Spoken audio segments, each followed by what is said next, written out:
ready to see the most beautiful thing you've seen in a long time?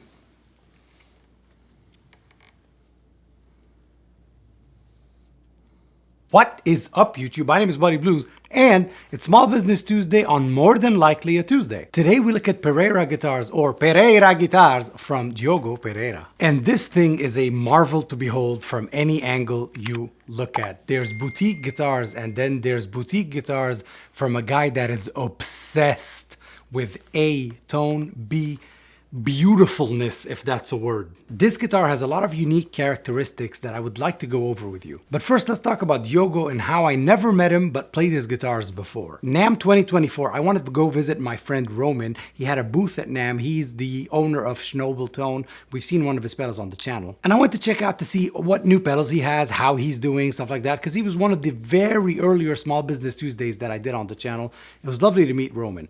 Now, I sat down at his booth to play. He whipped out a camera and then gave me a Pereira guitar, not this one, another one. And he told me, here, play this and let me know what you think. What is up, people? It is your friend, Buddy Blues. I just checked out this Pereira VST guitar, and man, they are incredible. The fretwork on it is so nice. The board feels amazing. The guitar itself feels amazing. And look at this stop. Are you kidding me? How beautiful is that? It's got the old like Stevie Ray Vaughan vibe going to it too. I love this thing. Pickup sound amazing, trem feels amazing, and look at the back. Come on now, this thing rocks. Look at this neck. I just saw that. that is flame. That is so cool. Yeah, thanks for letting me check it out, guys. He recorded a short clip of me and then he sent it to Diogo, who then messaged me and said, man, I would love to have a guitar on your channel. And I said, man, I've seen your stuff. Me too. Diogo is obsessed with modern accoutrements, modern features on a very vintage sounding and feeling guitar. He's also really obsessed with exotic woods. Let's see what we've got on here.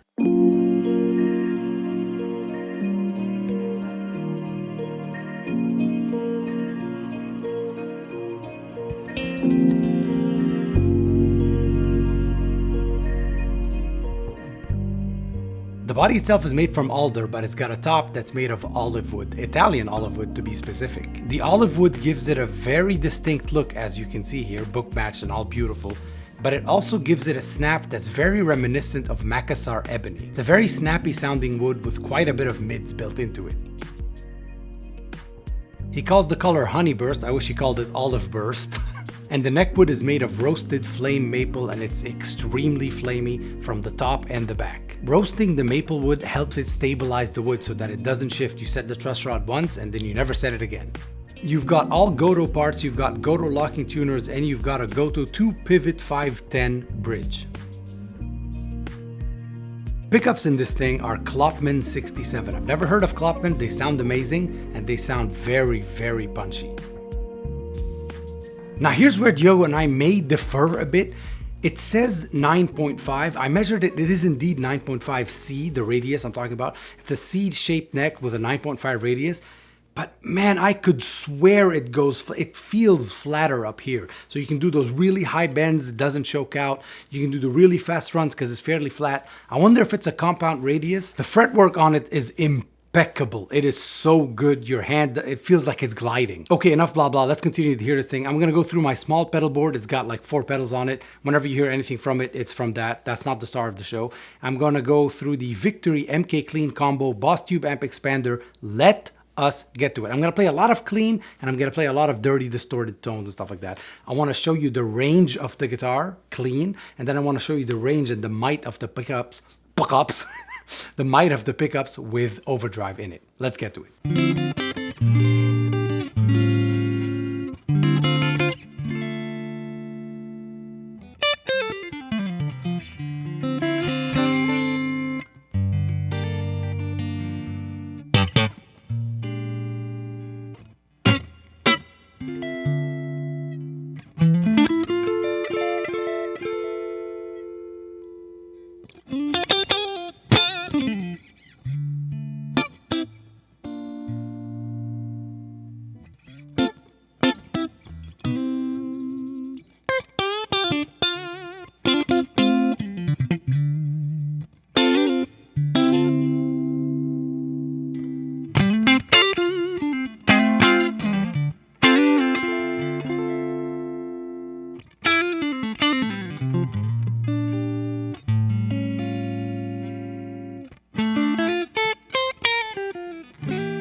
Yes, ladies and gentlemen, you have now heard the Pereira VST from Pereira Guitars. I'm pretty sure Diogo's Italian, but he lives in Belgium currently, and that's where he makes these. One guy, that's where he makes these. He has an atelier an atelier in Belgium, and I hope to visit it one day, and I hope to meet Diogo in person. Actually, I'm going to meet Diogo in Germany later this year. We'll talk about that in another video. Anyway, I really can't wait to meet him. I want to see the mind of the person that would come up with something like this. He's got plenty of other guitars that I'll show you here. They range in price according to what you put in it. This isn't a cheap guitar, and this is absolutely not as expensive as other ones that you may like, Andersons or Andy, whatever they're called, Tom Anderson. They're not as expensive as that at all. And I think I've played Tom Andersons. I'm not knocking anybody. I think this rings better. I think this plays better. I think this looks better, and I think this feels better in my hand. Again, I'm not knocking anybody. I hate comparing, but this is the truth. But the fact is, they're not as expensive. Now, when I say they're not as expensive, I'm not saying they're cheap. They're not cheap. You're not buying a cheap item here. We're looking at high-end boutique stuff made by a master luthier, one guy in his shop. We're not talking about cheap item. We're not talking about a Squire here. We're talking about the high-end stuff. He does have some crazy high-end stuff like this Brazilian rosewood. The whole body is Brazilian rosewood. I think that one's over 10,000. But again, this one's not even near the $5,000 mark. So you're getting a lot of bang for your buck, and you're supporting a small business and obviously all that. But also at the end of the day, you as a customer will have that. Or something like that. It's just whatever you decide to put on it. What top you want to do, what body you want to do, what type of neck. The options are endless, and that's what I really like about him. And you should really ask him to see his collection of exotic woods for tops. If this was your first Small Business Tuesday, what we do here is we look at small businesses, usually on a Tuesday. Hey, we like to elevate those companies, the companies that you may have never heard of. I don't think you've heard of Pereira Guitars. When I went to NAMM, I had no idea about Pereira Guitars. So we like to uplift those people because those are people that need it most. You know this looks like a Strat, and it is a Strat. You know this. You know Fender. Those that would be considered the big guys. We like to give a voice to the smaller people that are making something extremely cool in the industry. Consider liking if you like this video. Consider sharing it if you really like this video. Hey, why you could own this. You could own this. I'm not keeping it. And finally, a lot of you watch these videos and are not subscribed. I would really appreciate it if you hit the subscribe button. I'd like to get the channel to 100,000 subscribers by the end of the year. An absolutely ridiculous goal, but we might as well dream. I'll link all his socials in the bottom, Diogo's socials in the bottom. Look at the guitars that he makes, man. Look at the stuff that he's doing. Look at the innovation he's coming up with, and then look at also the non-innovations, the taking from vintage and keeping it true to that. I love when they mix and blend these two things. I've been Buddy Blues. You have been the people of the blues. Until next time, thank you for watching.